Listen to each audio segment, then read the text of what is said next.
how did you get into making whiskey? I like to say boredom. And I'm in this little tiny apartment right downtown in the Wave in Nolo, where the football stadium is, in the parking lot. Right?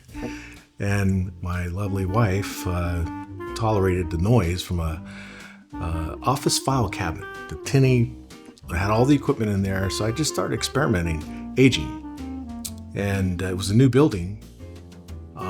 And I got so good at it that I would take up 2 or 3 bottles of 120 proof aged bourbon or whatever to the roof. A lot of young people were in the building, and we would sit there and drink, and I'd tell them, hey, take it easy, it's high proof. And they would suck it down and get hammered. And it got to the point to where they were knocking on my door. Hey, do you have some for sale? Can I have a pie jar? Blah, blah, blah. And that was the start of it. So just experimenting, tweaking, kind of occupying my mind. I'm just kind of a weirdo that it doesn't shut down so easy. So, As he started to experiment with making his own, aging his own whiskey, in our small little apartment, he decided that it would be very interesting to try to do it as a full business. And so I had him pitch it to me like he would any other investor, and we started looking into making it happen. Why whiskey specifically? I was buying whiskey for friends and relatives when I was living in Vegas. Buying whiskey for friends and family would come over barbecues and stuff like that. And I started, trying a little bit. It wasn't bad. And that hooked me. And I kept that bottle, had it melted and all that. It's on the wall. But that was the start of it. And it was fantastic. So at that time, I was moving here to Washington State. So that's when I started experimenting and doing research. And I said, well, why don't I do this? Why don't I do that? So, and it didn't take me long in a little tiny apartment to come up with some crazy way of rapid aging bourbon or scotch or anything. So, and it turned out pretty good. When I told him he needed to pitch it to me, he put together a PowerPoint presentation. He got all dressed up. He projected his presentation on our television in our apartment and walked through everything like I was an investor, a potential investor. And of course, I was always going to say yes, but I figured if he would have to look anywhere else for money, he'd have to go through some sort of pitch. So I might as well also hear all of the information and research that he'd already done for himself and have him pitch it to me. What's been the most challenging part of your journey so far? Well, I am everything. I'm the maintenance guy, the electrician, the groundskeep, the construction guy. I'm everything. So I was smart enough to do the research and know, don't lease, buy the property, do the work yourself, and save as much as you can. Don't go into debt. Don't take loans. Don't do partners, all that, so I can survive things like COVID and where we're at today. That has probably been the biggest challenge on top of all that, working full time. And I think any small business owner could tell you that you are constantly faced with new things that you have to learn or research or figure out on your own. A lot of industries are not very helpful between business owner to business owner, and yet like only another distillery would understand what we're going through. I mean, I've learned everything there is about barcodes and designing labels and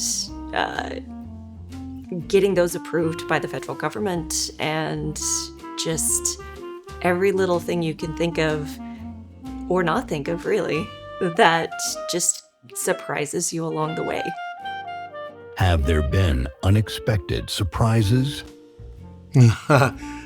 So many surprises. When I bought the building and started everything in here, it just crammed with all this equipment. I didn't want to do tasting room. I wanted to do just manufacturing. But as people would stop in and try and sample, they'd just stand in the corner over there, and they loved it. And it got to the point where it was uncomfortable. I couldn't, what do I do with them? So that made me started building out the patios out there and the gazebos and all that kind of stuff. And then I bought the gas station behind me. I would say probably that. How did you choose your label? So I actually went to a liquor store and I took pictures of their whiskey shelves. And what I ended up seeing a lot of was a lot of browns and golds and script writing and like trying to invoke a sense of old time feeling with those bottles. In addition to that, we had been researching and reading some articles about branding and about the different directions that you could pick for the overall feeling of your brand.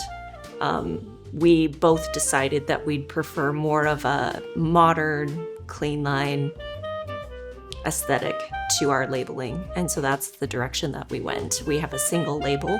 It's most people have at least two, one on the front, one on the back. It's very straight, very clean. And, it just has really kind of driven how we try to approach everything. We have a modern process, so we have a modern label, and we just try to keep everything clean.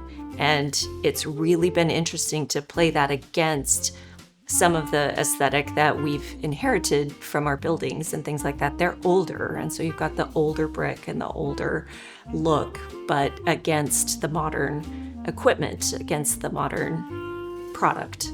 It's kind of a nice little blend. What's the story behind the logo and the name? The logo is it's kind of the what you see in laboratories and alchemists and stuff like that. It's kind of representation of my crazy mad scientist thing.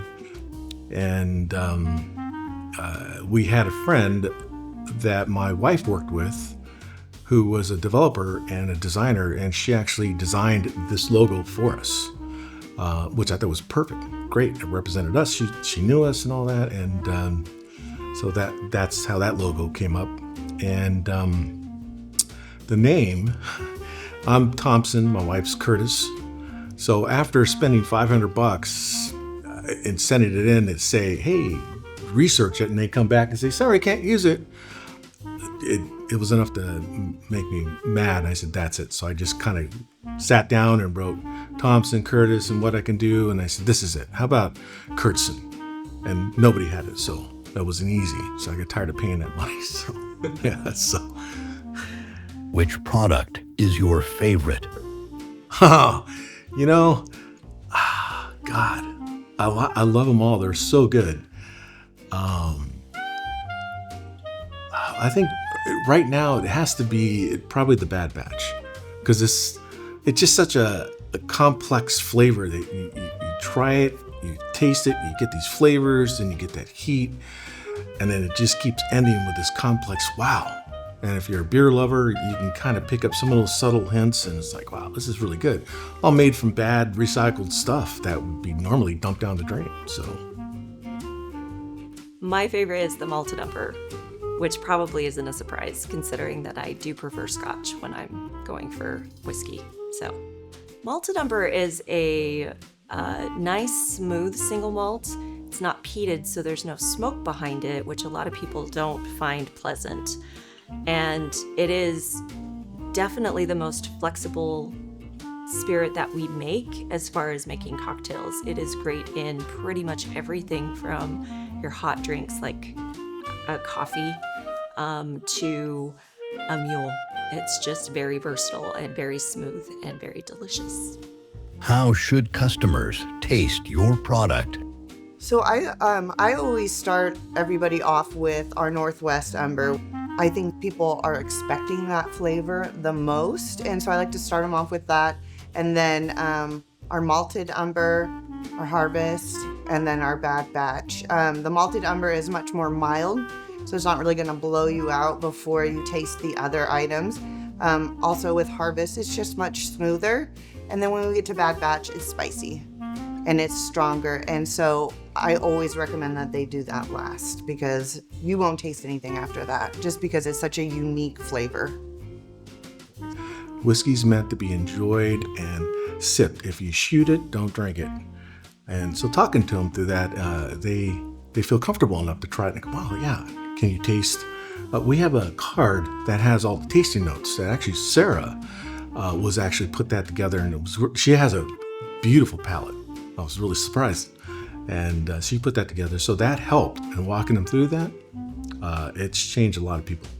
I can't tell how many people come in and they start off, I never liked whiskey until, email-wise or standing there telling me, until I came in here and I bought a bottle for my husband, and her husband's standing there and yeah, she drank it all.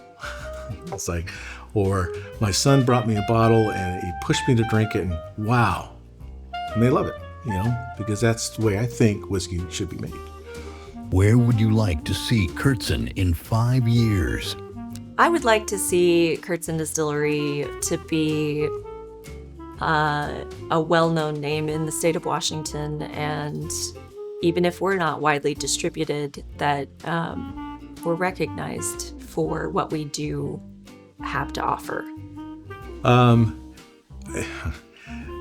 Curtson, I am going to push Curtson as far as I possibly can, because originally this is what I wanted. I wanted to be able to produce a bottle that would be a $300 bottle for $60-$70 for the average person to know what it's like to have that $300 bottle and understand how the people that can afford it, what are they enjoying? What is it like? Because you can't afford it. This would be it, and that's what my goal was originally, and that and because of that, it's just constantly getting better and better. So I'm going to take it as far as I can, and introduce the people that say, I don't want to drink Dad's stuff. I want my own stuff. Well, here you go. Let's make this your own, because this is what it could be. It's good. You don't have to mix it. You can sip on it, and you're not going to be hungover too, as much as you would with, say, other products. Because I don't care for the extra bottles, because it's about quality and taste and experience. Get that acetone out. It's poison, and that's what gives you the headache. I got customers that come in and go, Rob, I didn't mean to. Last night I drank half a bottle. I was hammered, but I didn't wake up with a hangover. You're welcome, right? Because it's worth it to me, So.